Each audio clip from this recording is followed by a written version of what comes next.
नमस्कार. काही जणांनी मला विचारलेला प्रश्न की जर जुळे मुलं किंवा मुली असतील तर त्यांची कुंडली कशी पाहतात? कारण का दोघांच्याही जन्मतारीख, प्लेस म्हणजे जागा आणि टाईम सेमच असतो. टाईममध्ये फार तर फार काही मिनिटांचा फरक असतो. जर पत्रिका मांडली तर सुरुवातीचे जे डिटेल्स आहेत म्हणजे ऋतू, महिना, पक्ष, तिथी, वार, योग, करण, रास, लग्न कुंडली देखील सेम येते.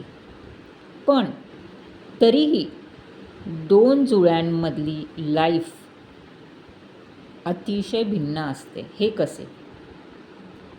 तर अशी जुळ्यांची पत्रिका पाहण्यासाठी 2 पद्धती आहेत, ज्या मला माहिती आहेत. एक पद्धत अशी की दोघांची पत्रिका मांडायची. फ्रॉम D1 टू D10 सगळे चार्ट्स पाहिजे. म्हणजे नवमाश कुंडलीपासनं त्यांच्या कुंडलीमध्ये फरक दिसायला लागतो. नवमाश कुंडलीमध्ये गॅरंटेड फरक दिसतो, कारण की काही मिनिटांमध्ये ती चेंज होते. सो जे काही डिटेलिंग्स बघायचे आहेत दोघांच्या लाईफमध्ये, म्हणजे दोघांची हेल्थ कशी राहील, स्वास्थ्य कसं असेल, एज्युकेशन, दोघं काय शिक्षण घेतील, लग्न कोणाशी करतील, कशा प्रकारे लग्न होईल, केव्हा होईल, दोघांना सक्सेस लाईफमध्ये केव्हा भेटेल, कसा भेटेल, दोघांचा विचार करण्याची पद्धत, बिहेवियर हे कसं असेल, दोघं एखादं चॉईस करताना काय चॉईस करतील, कशी चॉईस करतील, काय विचाराने चॉईस करतील. तर हे सर्व ज्यावेळेस आपण जुळ्यांच्या कुंडलीमध्ये बघतो तर D9, D10 ह्या 2 चार्ट्स आपल्याला खूप उपयोगी ठरतात. अजून एक पद्धत अशी आहे की कुंडली मांडायची. पहिली जी ट्विन्स आहे की जुळे आहेत तर पहिल्या व्यक्तीची कुंडली मांडायची आणि त्याचा तिसरं कुंडलीमधील घर,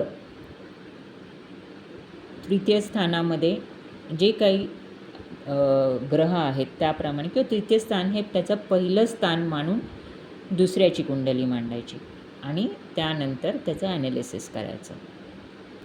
पण माझ्या रीडिंगप्रमाणे D9 आणि D10 आपल्याला म्हणजे नवमाश कुंडली आपल्याला बऱ्यापैकी ट्विन्स ॲनालिसिस चांगलं देते. तर ह्यामध्ये काय पाहायचं आहे, प्रथम D9मध्ये आणि D10मध्ये प्रथम स्थानामध्ये कुठला ग्रह आहे, 6व्या स्थानामध्ये कुठली राशी आहे, कुठला ग्रह आहे, 10व्या स्थानामध्ये काय आहे, 4थ्या स्थानामध्ये काय आहे, त्यांचं सप्तम स्थान काय सांगतो. तर ह्या सगळ्या नवमाश लग्न कुंडलीद्वारे आपण ॲनालिसिस खूप चांगल्या प्रकारे करू शकतो. जर आपण D1 म्हणजे नॉर्मल लग्न कुंडली जर घेतली तर दोघांचे ॲनालिसिस सेम येतात, पण जे सेम ॲनालिसिस आहे त्याप्रमाणे त्यांची लाईफ नाही घडत. छोट्याशा बारकाव्यामुळे सुद्धा त्यांची लाईफ अगदी 180 डिग्रीज फिरू शकते.